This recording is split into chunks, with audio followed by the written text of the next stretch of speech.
அப்ப விவரமான ஒருத்தன் நமக்கு தெரியும் பொழுது அவன் ஒன்றை செஞ்சா நம்ம என்ன செய்யறோம்? நமக்கு பார்க்கறதுக்கு அறுக்கிற மாதிரி தெரிஞ்சாலும், கழுத்த இருக்கிற மாதிரி தெரிஞ்சாலும், வயிற்று இருக்கிற மாதிரி தெரிஞ்சாலும், கிட்னி இருக்கிற மாதிரி தெரிஞ்சாலும், காலையா இருப்பான் அறுத்து எலும்பெல்லாம் வெட்டி போட்டு இரும்பு ஆட கொண்டு வச்சு என்னமோ பண்ணுவாங்க. ஏன்டா அப்படி பண்றீங்க? நமக்கு தெரியாதவன் தெரிஞ்சிருக்கிறான், தெரிஞ்சவன் ஏதோ செய்யறான், கரெக்டா செய்வான்.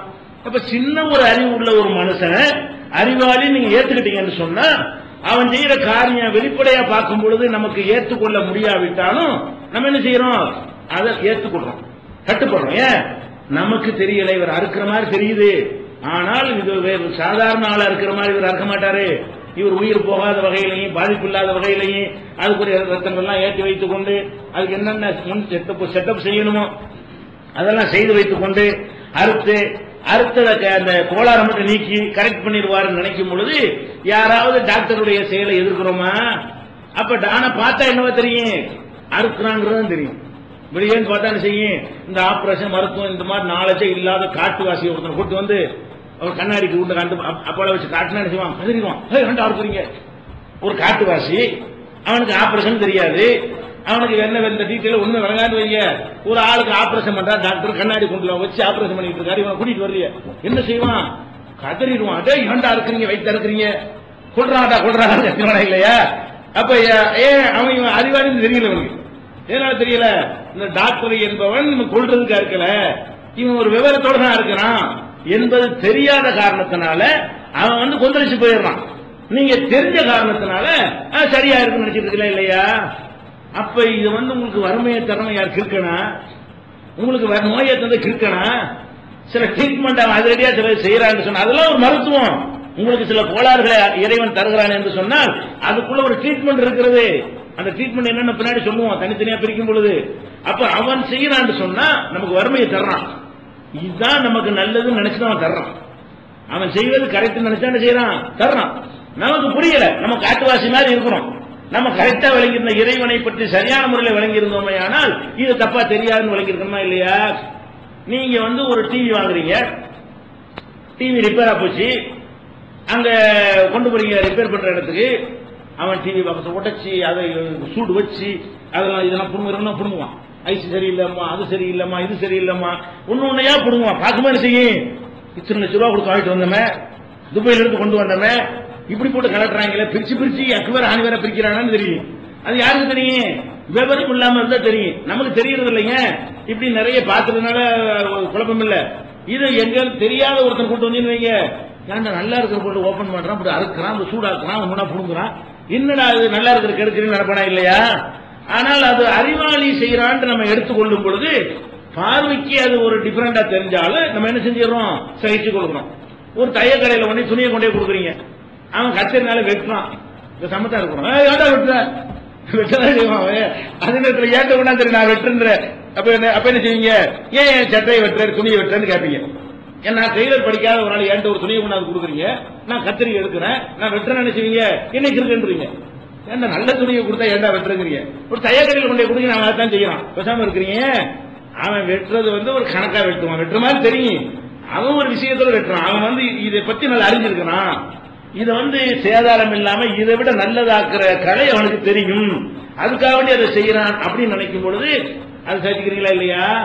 அப்ப இறைவனை பற்றி நீங்க என்ன நினைக்கணும்னு கேட்டா, இப்படி அனைத்து சப்ஜெக்ட்லயும் அவன் நிபுணத்துவம் கொண்டவன், அவனுக்கு மிஞ்சின ஒரு நிபுணன் யாரும் கிடையாது. அப்படி நம்ம விளங்கிட்டோம்னு சொன்னா நம்ம என்ன செய்ய மாட்டோம்? அந்த இறைவனுடைய கட்டளையில வந்து கூற காண மாட்டோம். அப்ப சாம குழப்பமே வராது. ஏன் நோய் தர்றானா பெரிய இடத்துல வந்து ஒண்ணும் செய்ய முடியாது, ஏத்து கேட்க முடியுமா? தொலைச்சு விடுவான், ஏத்து கேட்க முடியாது. சரி, கிறுக்குத்தனமே பண்ற ஆளுங்கடைய விவரமா நமக்கு புரியாட்டா கூட விவரம் இருக்குன்னு புரியாவிட்டால் கூட நம்மளை இந்த மாதிரி அவன் ஆக்கியிருக்கிறான் என்று சொன்னால் அதில் ஏதோ ஒரு விவரம் இருக்கு, நமக்கு புரியல. நம்ம ஒரு காட்டுவாசி நிலையில் இருக்கிறோம், நமக்கு புரியவில்லையே தவிர அவன் விவரம் நம்மளெல்லாம் படைச்சிருக்கான விவரம் இல்லாம இருக்குமா? சும்மா சாதாரணமா இருக்கக்கூடிய நம்மளை இவர் என்னென்னமோ அண்ட சராசரங்களுக்கு எல்லாம் பிரயாணம் பண்ற அளவுக்கு எங்கேயோ ஒண்ணு நம்ம நிப்பாட்டிட்டான்ல. இன்னைக்கு உள்ள நவீன தொழில்நுட்பத்தை வச்சு பார்த்தோம்னு சொன்னா இவ்வளவு அறிவையும் தந்தவன் யாரு? அல்லாதான் வந்திருக்கிறான். இவ்வளவு அறிவை தந்தவனு எவ்வளவு அறிவு இருக்கு? ஒவ்வொரு இந்த உடற்கூறுகளை ஆராய்ச்சி செஞ்சு பாத்தீங்கன்னு சொன்னா மனிதனுக்குள்ளேயும் உயிரினங்களுக்குள்ளேயும் அவன் அமைத்திருக்கிற ஏற்பாடுகளை பாத்தீங்கன்னு சொன்னா இது ஒரு சாதாரண ஒருத்தனுடைய ஏற்பாடா தெரியல. அவ்வளவு நுணுக்கமாக ஒரு வேலையை செய்யக்கூடிய ஒருத்தன் எனக்கு வறுமையை தர்றான்னா கிறுக்குத்தனமாவா தருவான், எனக்கு ஒரு நோயை தந்தானா கிறுக்குத்தனமாவா தப்பாவா செய்வான், அல்ல தெரியாமையா செய்வான். ஒரு ஃபேக்டரியில தயாரிக்கிறோம்னு சொன்னா முதலாளி கவனிக்காம இருந்தாண்டு வைங்க, சூப்பர்வைசர் கவனிக்கலன்னு வைங்க, ஒண்ணு கூட ஒண்ணு தயாராக்கிடுவாங்க பொருள்களை. இவனுக்கு அப்படி ஏதாவது மிஸ்டேக் போய் ரிப்பேர் ஆகி வருமா? அப்படிலாம் வராது. ஒருத்தர் கையில்லாம பிறக்கிறான்னா கையில்லாம பிறக்கிறான் அவனுக்கு தெரிஞ்சு அவன் நாடி அவன் உத்தரவிட்டு அவன் விருப்பப்படிதான் பிறக்கிறான். அவனுக்கு தெரியாம எல்லாம் இருந்தா தான் என்ன செய்யலாம், இந்த மாதிரி வேலை வழங்காம இப்படி பண்ணிவிட்டான்னு சொல்லலாம். அப்ப அல்லாஹ் எல்லாத்தையும் என்ன செய்யறான், அதை அறிந்து வைத்திருக்கிறான் என்று நீங்க தாய் இருக்கிறான், அந்த பிள்ளையை அறிஞ்சு வச்சிருக்கும் பொழுது என்ன செய்யறது, கேட்கறது கொடுக்கறாளா? கேட்கறது கொடுக்க மாட்டான், நல்லதை கொடுப்பான். ஒரு தாய் என்ன செய்யறா, அறிந்து வைத்திருக்கிறான், அந்த குழந்தை என்ன செய்யுது, கத்தி வாங்கி கேட்க கொடுப்பாளா? ஒரு கத்தி வாங்கி கேட்குது, 10 ரூபாய்க்கு கத்தி வாங்கி கொடுக்க மாட்டான். 500 ரூபாய்க்கு என்ன செய்வா, அவ ஒரு பூஸ்ட் வாங்கி கொடுப்பா, ஹார்லிக்ஸ் வாங்கி கொடுப்பா. ஏன்? அவனுக்கு தெரியும், இது நான் விவரம் தெரிஞ்சு வச்சிருக்கேன், அந்த குழந்தைக்கு எது சரியா வரும், எதை கொடுக்கணும். இறைச்சி கொடுக்க மாட்டா, மீன் கொடுக்க மாட்டா, மாம்பழம் கொடுக்க மாட்டா, குளிரான பொருள்களை கொடுக்க மாட்டா. ஏன் கொடுக்க மாட்டேங்கிற? அந்த குழந்தை பார்வையில பார்த்தா என்ன செய்யும், நான் கேட்கிறேன் இதெல்லாம் உண்மாவா? இந்த குழந்தை மனசு எப்படி தோணும், இவெல்லாம் ஒரு அம்மாவா, அழுது அடம் பிடிக்கிறேன், எனக்கு மாம்பழம் தர மாட்டேங்கிறா, அவனுக்கு மட்டும் இறைச்சியை கொடுக்குறான். அந்த குழந்தை மனசு சொல்லணும். அது எப்ப விளங்க, இளைஞனா வளர்ந்து நம்ம ஒரு பிள்ளைய பெறும்போதுதான், ஓ இதுக்குத்தான் நம்ம அம்மா பிள்ளை நடந்தாங்களா, நம்ம குடலுக்கு அந்த சக்தி இல்ல, நம்ம ஆசைப்படுறோம், குடல் அதை ஜீரணிக்கிற அளவுக்கு சக்தி இருக்கு. நம்ம அன்னைக்கு இறைச்சியை கொடுத்திருந்தா அன்னைக்கு ஜனசாவை போயிருக்குது நீ. அப்ப அப்படி இல்லாம ஆகுறதுக்கு நல்லா அந்த தாய் எப்படி நடக்கிறா? அப்ப விவரமானவர்கள் ஒன்றை செய்யும் பொழுது நம்ம என்ன செய்யறோம் கேட்டா, அந்த குழந்தை வேண்டாம் அப்படி நினைக்கலாமே தவிர, ஒரு அப்பங்காரன் பார்த்துட்டு ஏண்டி இறைச்சியான கொடுன்னு சொல்லுவானா? சொல்ல மாட்டேங்க. அவன் விவரமா தான் இருப்பா, கரெக்டா கொடுக்க வேண்டியதை கரெக்டா கொடுப்பா அப்படின்னு நினைச்சு விளங்கி வைத்திருக்கிறோம். அப்ப விவரமானவன் தான் இதை செய்கிறான் என்பதை நீங்கள் புரிந்து கொண்டீர்களே, ஆனால் உங்களுக்கு ஒரு மடக்கள் வராது. உங்களுக்கு இந்த துன்பங்களை எந்த வகையான துன்பத்தோட எடுத்துக்கோங்க, எந்த வகையான துன்பம் உங்களுக்கு இருந்தாலும் அது பெரிய இடத்து உத்தரவு ஒண்ணு, அதை எதிர்த்து யாரும் ஒண்ணு செய்ய முடியாது. 2, அந்த உத்தரவு போட்ட கிறுக்கம் இல்ல, விவரமானவன் ஏதோ ஒரு காரண காரியத்தை வச்சுதான் என்ன செய்வான், உத்தரவு போடுவான். அப்ப இதுல ஏதோ ஒரு நன்மையை நாடி இருக்கிறான் சொல்லி விவரமான இடத்திலிருந்து அந்த உத்தரவு வருகிறது என்பதை நம்ம என்ன செய்யணும், புரிந்து கொள்ளணும். அதுதான் பல இடங்கள் என்ன செய்யணும் சொல்லி காட்டினா, அசா அன் தக்ரஹு ஷையன், ஒன்றை நீங்கள் வெறுக்கக்கூடும், ஒவ்வொரு கைருள்ளக்கும், உண்மையில் அது உங்களுக்கு நல்லதா உங்களுக்கு தெரியாதனால அல்ல என்ன சொல்றான், அசா அன் தக்ரஹு ஷையன், ஒரு விஷயம் உங்களுக்கு பிடிக்காது, ஏன் உங்க அறிவு அவ்வளவுதான், உங்களுக்கு எதிர்காலம் தெரியாது, நிகழ்காலத்தில் உள்ள மேட்டர் மட்டும்தான் நீங்க பாப்பீங்க, அடுத்தடுத்து உள்ள விஷயங்கள் எல்லாம் உங்களுக்கு புரியாது, பின் விளைவுகள்லாம் உங்களுக்கு தெரியாது, அதுக்காக வேண்டியது நல்லது நீங்க நினைக்குவீங்க. அல்லாஹ் என்ன சொல்றான், அசா அன் தக்ரஹு ஷையன் வஹுவ கைருல் லக்கும், நீங்கள் ஒன்றை வெறுப்பீர்கள், அது உண்மையில் உங்களுக்கு நல்லதாக இருக்கும். அசா அன் துஹிப்பு ஷையன், ஒன்றை நீங்கள் விரும்புவீர்கள், வஹுவ ஷர்ருல் லக்கும், அது உங்களுக்கு கெட்டதாக இருக்கும். நீங்க விரும்புறவைகள் சில நேரங்களில் கெட்டதாக இருக்கும், நீங்கள் வெறுக்கக்கூடியவைகள், ஒரு குழந்தை விரும்புற மாதிரி, குழந்தைகள் விரும்பக்கூடியது சில நேரத்தில் நல்லதாக இருக்கும், சில நேரத்தில் கெட்டதாக இருக்கும். நல்லதை விரும்பும் பொழுது அந்த தாய் அதை ஏற்றுக்கொள்கிறார், கெட்டதை விரும்பும் பொழுது அந்த தாய் ஒத்துக்கொள்ள மாட்டேன் என்கிறார். அந்த மாதிரி நீ இருக்கிற இந்த தாய் மாதிரி நான் இருக்கிறேன் அல்ல, அதுங்களா தாய் மாதிரி இல்ல, அதை விட பழமொழி வல்லாஹு யஅலமு வ அன்தும் லா தஅலமூன், எனக்கு தான் தெரியும் உனக்கு தெரியாதுறாங்க. அப்படி முடிக்கணும் அந்த வசனத்திலே, நீங்கள் நல்லது நினைக்கிற கெட்டதா இருக்கும், கெட்டது நினைக்கிறது நல்லதா இருக்கும், எனக்கு தெரியும் உனக்கு தெரியாது.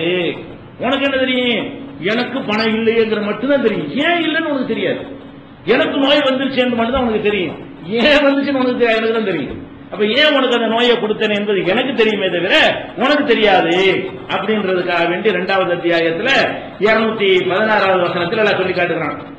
அதே மாதிரி ஒரு எந்த சட்டம் சொன்னாலும் எல்லாம் மென்ஷன் பண்ணிக்கிட்டே இருப்பான். ஒரு பெண்ணை விவாகரத்து பண்ணிடுறான்னு வைங்க, விவாகரத்து பண்ணின பிறகு அவங்கள வேற ஒரு கல்யாணம் விவாகரத்து பண்ணாம பிடிக்காம போச்சுன்னு சொன்னா அவளை வேற கல்யாணம் பண்ணாம தடுக்கிறதுக்காக வேண்டி கட்டுப்படுத்தி வச்சுக்கிட்டு டைவர்ஸ் பண்ண மாட்டான், வாழவும் மாட்டான், கொடுமைப்படுத்திக்கிட்டு இருப்பான். இதை பற்றி எல்லாம் அறிவுரை சொல்லிட்டு இருக்கும் பொழுது நீங்க அவங்க விரும்பின ஆட்களை மணந்து கொள்வதற்கு குறுக்க நிக்காதீங்க, அதான் உங்களுக்கு நல்லது அப்படின்னு சொல்லுமா என்ன செய்யறாங்கன்னா, அங்கேயும் சொல்றான் வல்லாஹு யஅலமு அன்தும் லா தஅலமூன்.